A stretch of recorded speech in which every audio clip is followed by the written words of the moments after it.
Hello and welcome back to another episode of Seahawks Central News. I'm Patrick Cogan. And I'm Sydney Bouchelle. This week we catch you up on the latest campus news, like the collection of surveys testing for GenX and local residents' tap water. Listen in to learn a little bit more about UNCW's very own professors who is taking a little bit more economic approach to this environmental experiment. And later, students across the country recently participated in a national school walkout protesting gun control. But now it's the teachers' turn. Oklahoma educators took to the steps of Congress this past week, demanding for an increase in salaries, among other things. With education being one of the top majors here at UNCW, SCN set out to see how these protests could potentially affect the well-being of future North Carolina educators. We have all of that and more, so sit down and stay tuned. Because Seahawks Central News starts right now.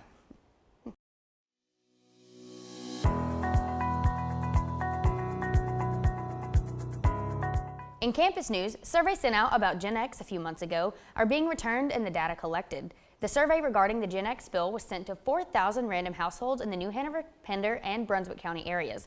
Dr. Chris Dumas, a current UNCW economics teacher, created the survey to evaluate the economic impact that GenX may have had on the average Wilmington resident. Dumas said the goal of this survey is to, quote, observe the cost of drinking bottled water, the cost of additional water filters or water filtration, and record on how residents have adapted financially. This is the first time the university has undertaken a study on the economic impact of a water pollution incident on the local river, according to Dr. Dumas.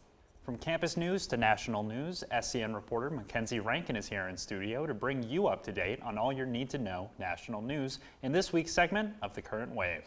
Mackenzie? In her recent 60 Minutes interview, former porn star Stormy Daniels, also known as Stephanie Clifford, revealed to Anderson Cooper that she and President Donald Trump had a one-time affair back in 2006. In the interview, Daniels said that following the encounter, she was threatened by an unknown man to keep her silent about the affair. The 60 Minutes interview comes just 2 months after the Wall Street Journal revealed that Trump's attorney, Michael Cogan, paid Daniels $130,000 in exchange for her silence just 2 weeks before election night. Trump denies all of Daniels' allegations. But to see where the public stands, I took to Chancellor's Walk to see how fellow Seahawks feel about President Trump's most recent scandal. So normally I would say that an extramarital affair on the part of the president would be business between him and his wife. But in this case, it's a little bit different because it's possible that his lawyer violated campaign finance law, and it's at least suggestive that the payoff happened right before the 2016 presidential election. So because of those two things, I think it does become a political matter. Well, I obviously 100% believe it. It's a little sketchy that it happened less than 2 weeks before the election, given that his reputation with women was definitely a hot topic. People were deciding who they wanted to vote for. Honestly, the whole controversy with Trump and all, I don't really like to pay attention to Trump because he's just not a person that really makes me proud of America sometimes, so I just kind of ignore it all. Thanks, Mackenzie. Teachers from Oklahoma took to the steps of the state capitol for the second week in a row to get the attention of their local lawmakers. SCN reporter Abby Cook is out of studio to bring us up to date on this national story.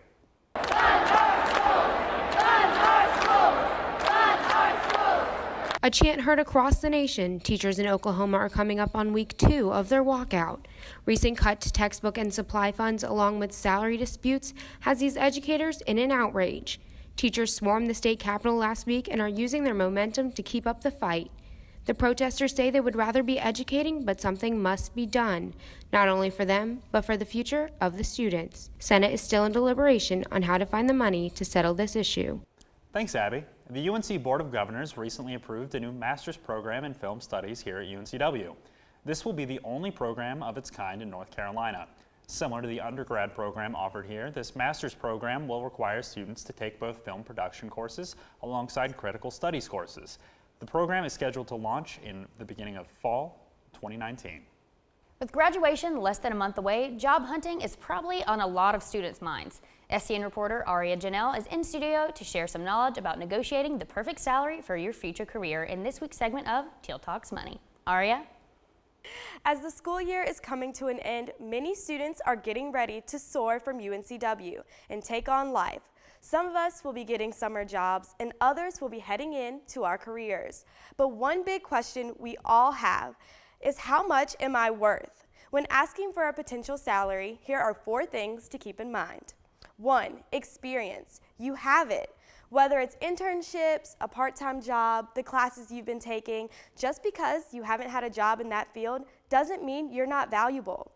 2, research. Look up salaries on the internet. Use LinkedIn and Glassdoor to get an inside scoop on what you should be asking for. It may be a little awkward to ask someone how much they make, but asking for a range may not be as bad.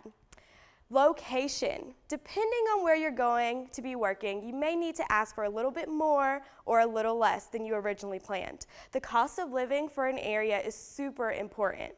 And finally, knowledge. UNCW has prepared us for our next adventure, so take everything you've learned from your major classes and your university studies and display it. Knowledge is power, and well-rounded knowledge is what will set you apart. Well, you guys, that's all the time I have for today. I'm Aria Janelle. See you next time. The official start of stand-up paddleboard race season is about to begin. The Carolina Cup at the Blockade Runner Beach Resort in Wrightsville Beach features 5 days of SUP clinics and expos and a weekend of stand-up paddleboard competitions. The Carolina Club includes a kids course at Harbor Island Recreational Fun Race, the Money Island Open Race, and ultimate challenge of the 13.2-mile Elite Graveyard Race. For more information, you can log on to the link at the bottom of your screen.